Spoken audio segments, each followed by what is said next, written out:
vatany vovita dia hoentina amintsika zany ny sary mifanandrify amin'izay fa tranga mamelony rehetra manerana nosy ny tsy fandrimpahalemana amin'izao fotoana izao tsy misy izay tsy mikakaiky ny faritra 2020 ao anatin'ity trangana tsy fandrimpahalemana ity io no nisongadina nandritra ny fiaonana tamin'ny tompona andraikitry ny filaminana ao anatin'ny gouvernemanta mahafalisolona andrasana Olivier raha niona tamin'ireo teo anivon'ny antenne mera-pirenena ny tompona andraikitry ny filaminana teto amintsika.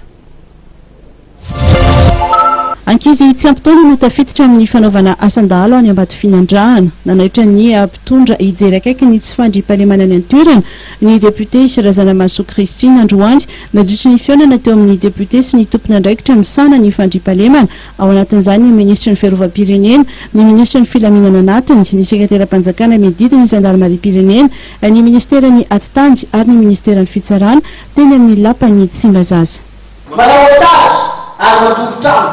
Zay fadatifisy zay na ny amanarany azy ilay dorona ny trano ny vahoaka ary am'izao fotoana zao aminay amaty finandraha fa navolona ny mananarana dia mitamaso tompoko ny dahana mitondra karaka mitondra masina amintsisy ary tsy inona ny dahana aminay fa ankizy 7 taona 10 taona 11 taona mba iza loatra lany no tsy matantotsy fahavaram-pirenena mamatsipatsy azaza zay mbola tsy ampitaona izany. Anisy olona vaovambahoaka Iary Rakotomiaina dia nilaza fa mandry tsy lavoloa ny mponina ao Kialamavonjy miantso ny tokony hijerena akaiky ny fampidirana ao miaramila ireo hanandalo zazavao. Mahakasika amin'ity resaka engagement ity misy ministre ny défense izy io isan'ny facteur mahatonga an'io resaka tsy fandrimpahalemana io satria be da be ny amin'ny service militaire